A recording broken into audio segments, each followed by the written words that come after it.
Hi, I'm Lisa, And I'm Ray. and you're listening to This Midlife Hustle. Today we're going to be talking about just catching up on what we've been doing. Yeah, and we're doing a new format this week. We're starting this on our podcast. One of the things that's been keeping us from doing the podcast is just the sheer amount of editing we have to do. And we're kind of getting tired of that. And we've had a lot of stuff going on in life. Yeah. So the new format is this is raw, live, pretty much unedited. Yep. I mean, I'm not going to edit anything that I don't have to, basically. So from the time we hit record until the time we hit end, it's going to just be a live stream. Mistakes and all, fumbles and all. We'll try to get better with the pauses and the ums. But you're listening to something live. You have no idea how many ums I edit out. Myself as well. It's hard to get used to. Yeah. It's better to actually have silence than an um. Yeah. An is what we use when we're contemplating and we're trying to fill in words because we think we need to make making sound, but you don't. Yeah. Sometimes you could just be quiet and have that contemplative moment, and that's more effective than an um. Yeah. It's less annoying than an also. Yeah. So who's going to start? Let me start because you can start. My story's a little less interesting, a little bit more personally frustrating, but I've been spending a lot of time learning the candle making business, becoming really skilled at candle making, right? I've got my workshop set up. I've mastered the engraving of my containers. Yep. And got some really nice signature scents I came up with. I listed a bunch of items on the Etsy store and got like zero interest. And it's just... Which is shocking because it's beautiful work. Yeah, it really is. But it's like one of those things. People don't buy candles that they can't smell and don't know. So until you get some candles in people's hands, they don't know. I would have thought just the visual interest, because I'm laser engraving and everything is like a unique custom work of art. And I would have thought there would have been some interest just from that. I mean, I've done all the things I need to do from marketing wise. I'm running campaigns. I'm doing some social media stuff, and none of those sold. So I that kind of like stung, and I got a little bit, we had some other things we were dealing with in life. So, I'll give myself a little excuse for that. I'll also give myself a little excuse for needing the mental wellness break, right? Because you've been working. Yeah. At the design, the smell, the scents. I don't know. The labels, everything. Beautiful work, right? It's gorgeous and it smells amazing. Great. Yeah. And they're not moving. So that really stung, and I'm really like going back to the drawing board. Like, do I need to pivot, or is this a marketing thing? Is it the wrong timing? Is it the wrong product? Like, fall came around and I did have some great designs for fall, but I think I kind of missed the window. I'm going to sell them. I'm going to put the fall ones out soon, but I'm already in October. I know damn well I missed the window for that. Yeah. But what am I going to do? Well, yeah, I mean, everybody's starting to list Christmas stuff now, but maybe some of the stuff I'll try to liquidate just to get some stuff in people's hands, right? Or buy one, get one. Yeah. So that's kind of where I am. I'm like proud of what I've accomplished personally and artistically, but it's not selling. And that's not a good thing business wise, right? Yeah. It doesn't feel good. Yeah. It really stings. It's like a punch in the gut. Yeah. And so I'm trying to like, what do you call that? Like retreat and regather myself and see and reanalyze. Like, because I do want to do whatever I do, I want to stay true to my artistic integrity. Yeah. And if that means no sales to some degree, that's fine. But also, let's not kid myself. If my artistic integrity, what I'm trying to do, has no market, then I'm never going to make a sale and it's not a viable business. So I got to find the middle ground somewhere. Yeah. And you don't want to, take away from the scent, the work that you put into the scents, the quality of the wax, and stuff like that. I don't know. And the custom It's a waiting designs. game.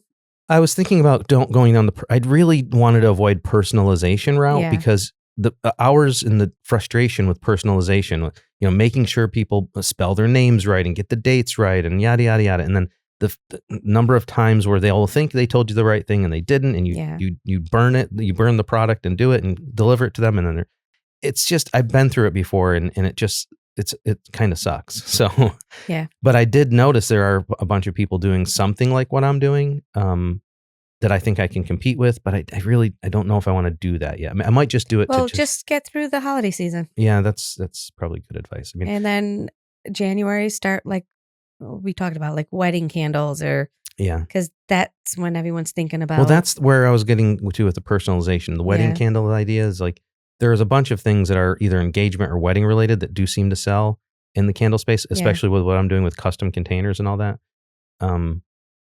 But that's probably good advice. I need to get the fall items out. I need to get the Christmas items that I was having designed finished so that I can get those up. And then just blast that all in the Etsy store. And at that point, if I still have no sales after this Christmas season, I really need to take another look at I wouldn't get discouraged though. But I know it's a space that has a lot of demand. I mean, we did our homework first. Yeah. So I feel like it's a matter of getting the word out. Yeah. I will say, let me give some updates for my segment here. I did a lot of took a long, hard look at like Amazon FBA.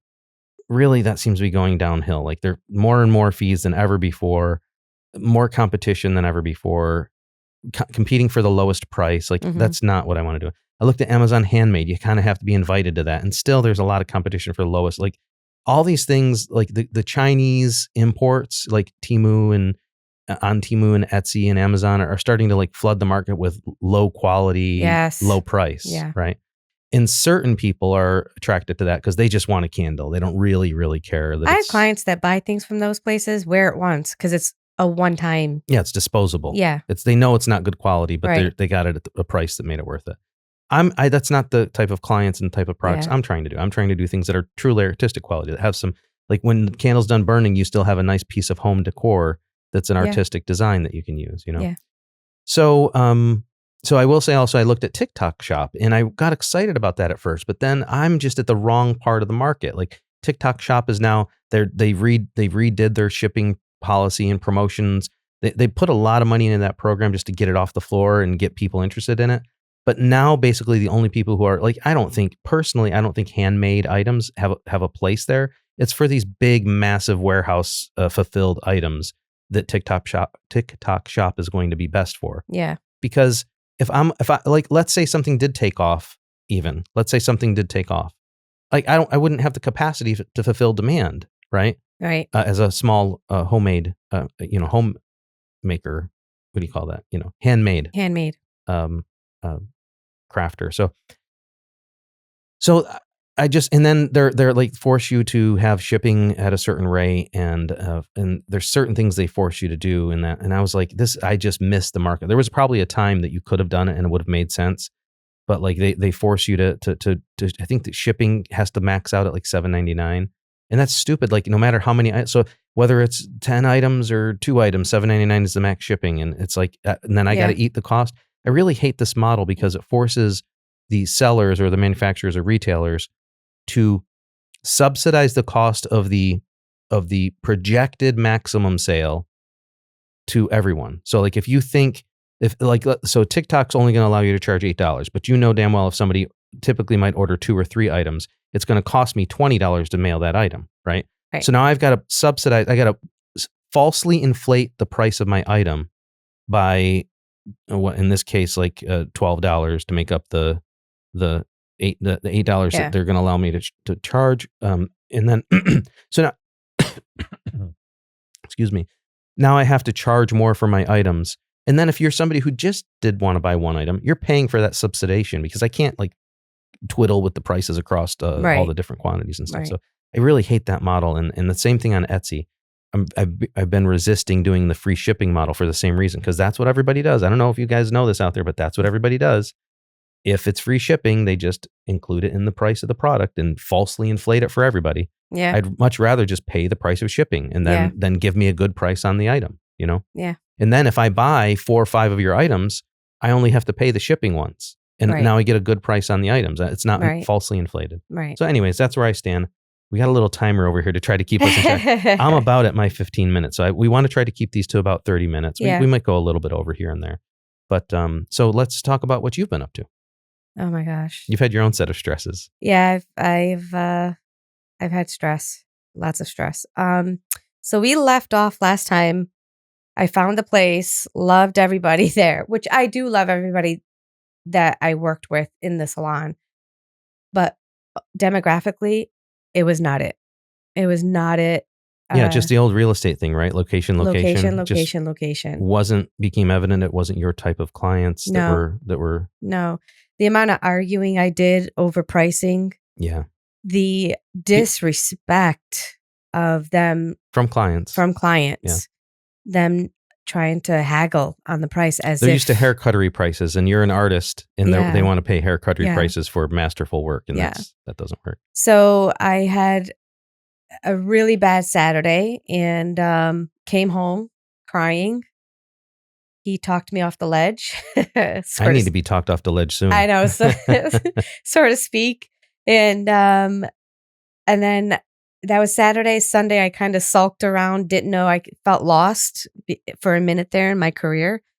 And yeah, I haven't seen you like that in a very long time. Yeah. You were really like questioning, like, am I even going to stay in this career?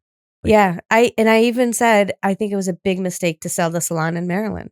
Yeah. At that point, I was still making money. So in my mind, at that moment, it was the biggest mistake because making that money was good. It's a good feeling making money at the end of the day. So that was Sunday. And then Monday came around and picked up my bootstraps and saddled up and did my research, and I found a salon. So I think a key part of that is I guess, to turn this into a business lesson to a point, to a degree, there was an area nearby us that we knew was your target demographic. Yes. Windermere, Dr. Phillips area. Yes. We live in Kissimmee in Central Florida area. Yeah. And Kissimmee is an up and coming area, but it's not yet there. Yeah. It's still up and coming. There's more people moving into the state, and there are some things that are, the economy is getting stronger and bigger, and there's more, affluent folks and people who care about quality. People but who it's care, not there yet. Yeah, it's not there yet. And the thing is there's a lot to this, what I've been going through and finding myself and trying to help the salon as well to get over that, again, location, because literally like 5 miles around the corner from that salon is a very successful salon. Right. We did our homework. Yeah. Yeah. So this is the thing. The only point I wanted to make before kind of handing it back to you is like, we did our homework. There are other salons in the Kissimmee area that are charging your prices. Yeah. They had a little bit of a better environment, but really our gut instinct when we first knew you sold the salon and you were going to reestablish here was to focus your energies on Windermere and Dr. Phillips. And due to other forces, like we once had a deal that fell through in Cocoa Beach, we were going to try to make that work. It probably wouldn't have worked. Right. Right. We were going to try to make Kissimmee work because it was a unique little situation. You had your own little suite. Yeah. The price was okay. It wasn't really good, but it was okay for the size of the suite you had. Yeah. And we thought we could have made that work when we did our homework. Yeah. But our gut instinct from day one was you needed to be in Windermere, Dr. Phillips area. Yeah. And we ignored that. I didn't fight hard enough. I thought this was going to work. It's convenient. It's close to home and everything, Everyone that works there, that rents there, they're amazing stylists. So I'm going to miss them. I mean, I'm going to keep in touch with them, but I'm going to miss them. But yeah, a lot needs to go into that salon area in order for it to be successful. And I don't want to go too much into it because of legal stuff and whatnot. I don't know what I can say and not say, but just maybe focus on the pivot there. Yeah. So I just, at the end of the day, I found a new space in Windermere, Florida, where people really truly care about what the stylist is doing behind the chair for them versus pricing. If it gets them to where they want to be at the end of the day, they're okay spending the money. So I've had a few clients already, and they kind of looked at me, which I told you we have to reevaluate our prices before I really get busy, because they were like, "Oh, that's it," and I was like, "I think your prices are fine, even when we compared Windermere, like when we looked at prices. So I think you're in the competitive zone. You're not too cheap. You're not too expensive. Right. And then over time, you'll just like always, we'll reevaluate every June. Yep. And then we'll adjust it accordingly then. Yep. Yeah. But also that weekend that I had that meltdown, like a meltdown, all of a sudden my clients in Maryland started texting me that they're having a hard time finding someone. So I've actually been traveling back and forth and renting from a little boutique-y salon that my clients are able to get to, but just once a month. Yeah, once every 6 weeks to 8 weeks. Not every week like I was, and I've been liking it again because the money is there. This time it's all in the plus, other than my travel. I stay with one of my kids, or one of our daughters. So cost effective. I mean, I think there's a thing, part of that, I haven't really complained about it to you because I think part of that is good for your mental health also. It feels good to be wanted and to do good for other people who are in need of good services and are willing to pay for it. Yes. And it feels good to make the money. Yeah. And that's the thing, because my first week back was literally 2 weeks after the incident that happened.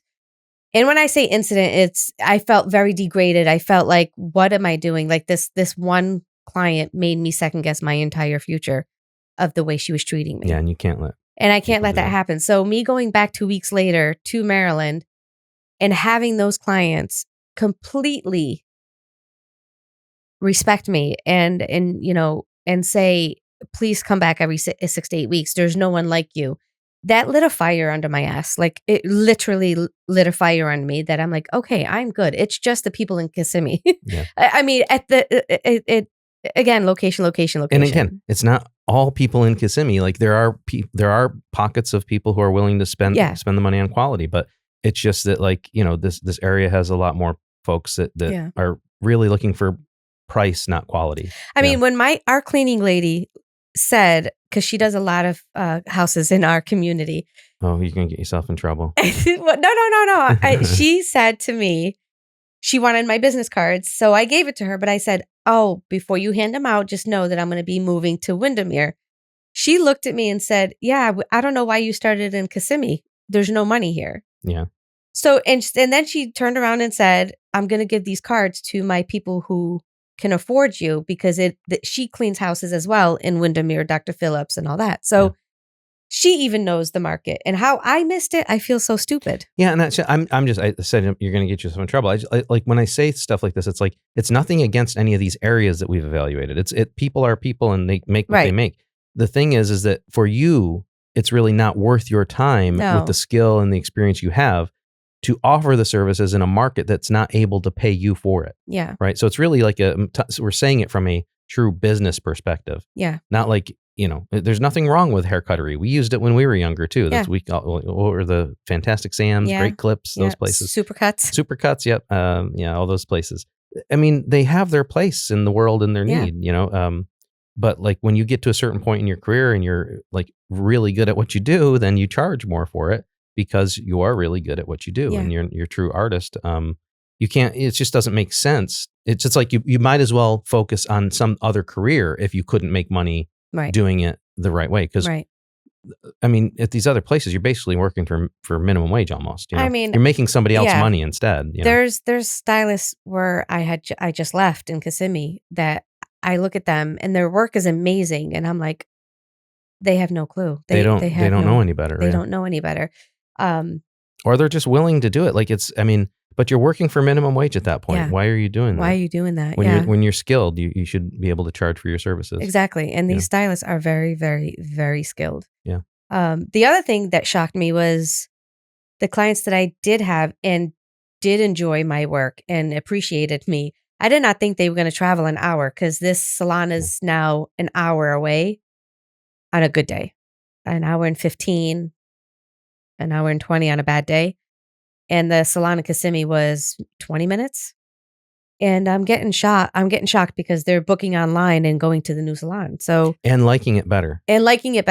So like, that's the other thing, is like trusting our instincts, right? Like everything about this new place, everything is falling into line. Yeah. It's not, we don't have to make excuses for, oh, well, let's just give it some more time. Maybe we're not marketing right. Maybe you're just not connecting with the right people.